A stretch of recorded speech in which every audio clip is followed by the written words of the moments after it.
Gerade jetzt blickt ganz Deutschland auf einen einzigen Punkt.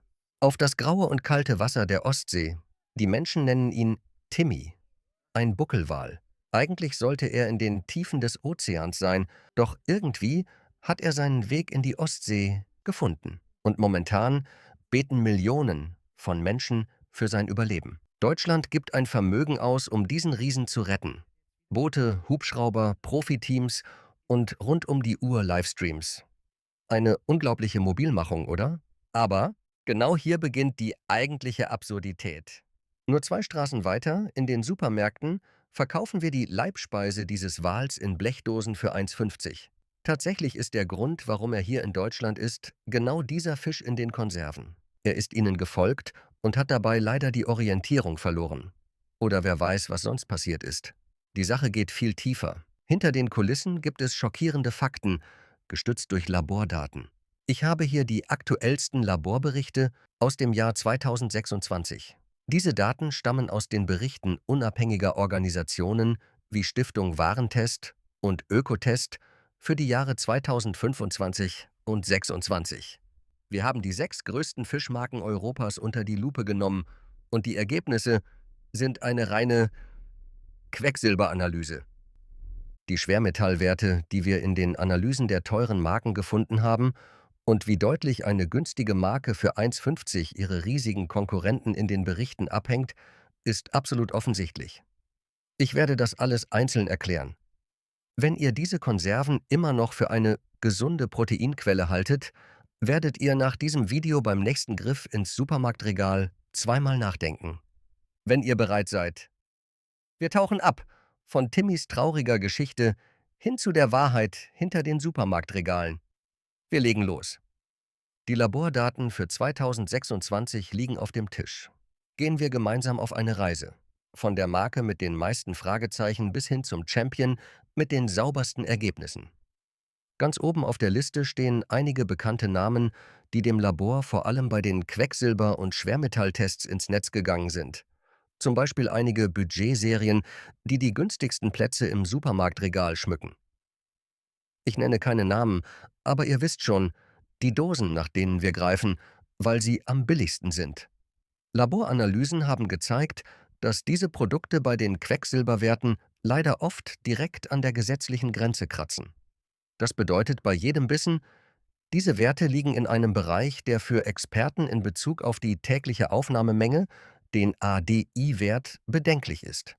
Besonders in diesem Segment, in dem oft Yellowfin, also Gelbflossen-Thunfisch verwendet wird, steigt die Menge der angesammelten Metalle leider mit der Größe des Fisches.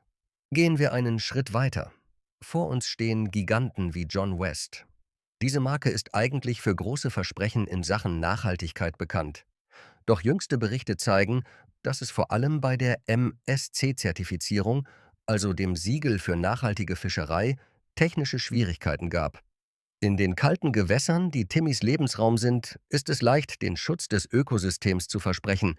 Aber die Tracking-Codes auf der Rückseite der Dose werfen manchmal Fragen zur Transparenz auf. Kommen wir zum glanzvollsten Namen in Europa. Rio Mare. Rosafarbene Dosen, schicke Werbung. Aber ein Labor hat keine Gefühle. In den Tests für 2025 und 2026 wurden laut Berichten unabhängiger Testinstitute in einigen Chargen von Rio Mare auffällige BPA-Werte festgestellt, die aus der Innenbeschichtung der Dosen stammen könnten. Zudem fließt ein großer Teil des hohen Preises, den ihr zahlt, oft nicht in die Qualität des Fisches, sondern leider in dieses glitzernde Marketingbudget. Die Analysen sagen klar, ein hoher Preis bedeutet nicht automatisch, dass der Inhalt am saubersten ist. Wir ziehen das Ranking ein Stück nach oben. King Oscar und Followfish. Genau hier beginnt sich das Bild zu wandeln. Followfish hat vor allem in Sachen Transparenz eine echte Revolution gestartet.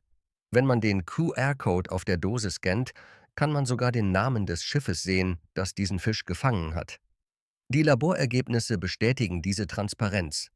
Die Schwermetallwerte sind ziemlich niedrig und der Inhalt fällt in die Kategorie sauber. Und an der Spitze der Liste steht ein Name, den wahrscheinlich niemand von euch erwartet hat.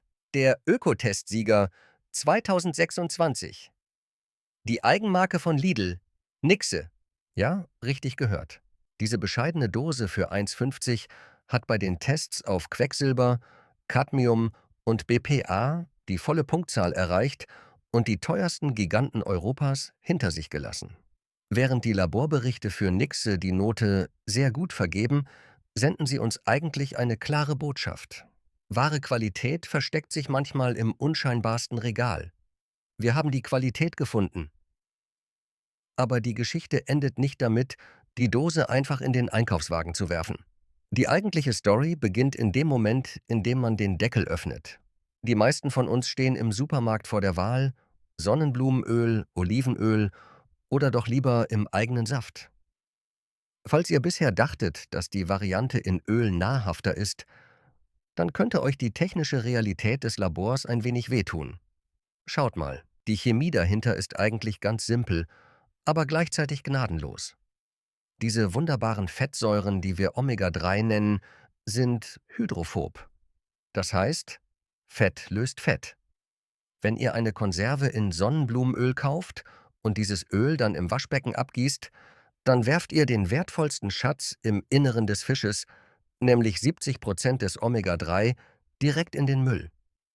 Obendrein ist Sonnenblumenöl eine echte Omega-6-Bombe. Es kann dieses empfindliche Gleichgewicht in unserem Körper nicht halten.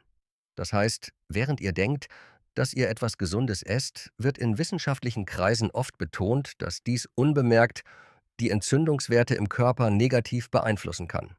Und jetzt kommen wir zum größten Trick der Supermärkte. Wir nennen es die versteckten Kostenspiele. Lasst euch nicht von dem Gewicht täuschen, das in großen Buchstaben auf der Dose steht. Euer wahrer Freund ist das, was in winzigen Buchstaben daneben steht. Das Abtropfgewicht. In den Labortests haben wir gesehen, dass einige berühmte Marken das Gesamtgewicht zwar gleich lassen, aber die Fischmenge reduzieren und die Dose stattdessen mit Wasser auffüllen. Das heißt, ihr kauft am Ende vielleicht keinen Fisch, sondern das teuerste Wasser der Welt. Dreht die Konserve mal um und achtet auf diesen Code FAO27. Wenn ihr diesen Code seht, dann wisst ihr, dass dieser Fisch aus genau den kalten Gewässern stammt, in denen Timmy schwimmt. Während wir auf der einen Seite versuchen, diese riesigen Lebewesen zu retten, greifen wir auf der anderen Seite so tief in das Ökosystem ein. Wohin führt uns das technisch gesehen? Jetzt kommen wir zum wohl unangenehmsten Teil, nämlich den unsichtbaren Stoffen in diesen Dosen. Der Wahrheit über Quecksilber und BPA. Seid ihr bereit? Jetzt lassen wir uns über die wirklich unsichtbaren Substanzen sprechen, die unter diesem glänzenden Metalldeckel lauern. Schauen wir uns die technischen Daten zu Quecksilber an, ein Schwermetall, das man mit bloßem Auge nicht sieht, das aber durch Bioakkumulation Spuren im Körper hinterlässt. Schaut mal, der Ozean hat ein Gedächtnis. Und dieses Gedächtnis ist leider alles andere als sauber. In den Laborberichten von 2026 war das erschreckendste Kapitel die sogenannte Quecksilberakkumulationskurve. Warum? Weil niemand zu 100% kontrollieren kann, was am Ende am Haken landet. Aber die technische Realität ist, je größer der Fisch ist und je mehr Zeit er im Meer verbracht hat, desto mehr Quecksilber reichert er an. Wir nennen das Bioakkumulation. Zum Beispiel der so beliebte Gelbflossenthunfisch, auch Yellowfin genannt, von dem man oft denkt, Mensch, der ist so schön fleischig. Er ist einer der Topjäger der Ozeane. Und leider können sich in diesem schönen rosa Fleisch Quecksilberwerte verstecken, bei denen das Labor Alarmstufe Rot ausruft. Aber was ist mit dem kleineren Skipjack, also dem echten Bonito? Hier ändert sich die Lage. Ein kürzeres Leben bedeutet weniger Anreicherung. Technisch gesehen ist das ein sichererer Hafen. Aber niemand erklärt euch diesen Unterschied am Supermarktregal, oder? Doch, die Gefahr liegt nicht nur im Fisch selbst. Die eigentliche Ironie verbirgt sich in der Metalldose selbst. Wisst ihr, was diese glatte weiße Beschichtung im Inneren der Dosen ist? Diese Beschichtung nennt sich BPA, also Bisphenol A. Eine Chemikalie, deren langfristige Auswirkungen auf das Hormonsystem umstritten sind und vor der Experten immer wieder warnen. Erinnert euch an die seltsame Tatsache aus den Tests von 2026. Einige Gourmetmarken Und sehr teure Anbieter waren so sehr auf die Qualität des Fisches fokussiert, dass sie die Rückstände aus der Innenbeschichtung der Dose völlig vergessen haben. Klingt wie ein Witz, oder? Ihr zahlt den höchsten Preis, aber ihr mutet eurem Körper die höchste Belastung zu. Auf der anderen Seite haben diese billigen Marken dieses Risiko technisch gesehen oft schon längst minimiert.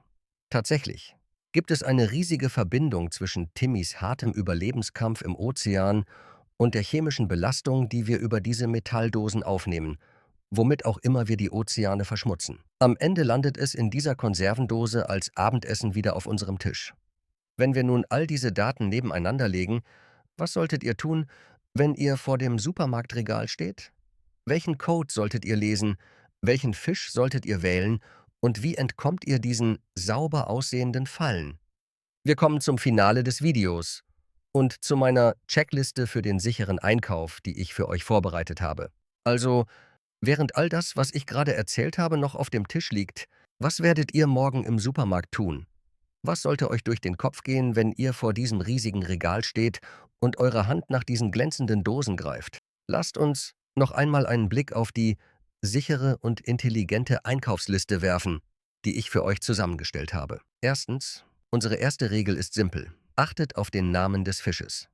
Wenn ihr auf der Dose Yellowfin, also Gelbflossen Thunfisch, lest, überlegt es euch zweimal.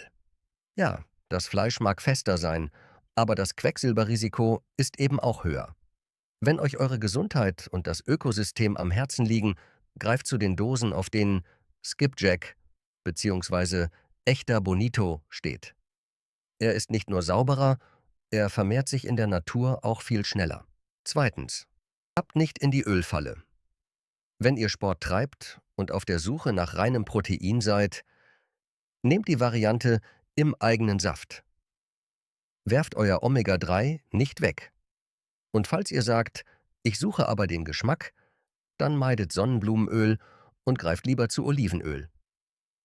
Drittens, lasst euch nicht vom Preisschild täuschen. Wir haben gesehen, das teuerste ist nicht immer das sauberste.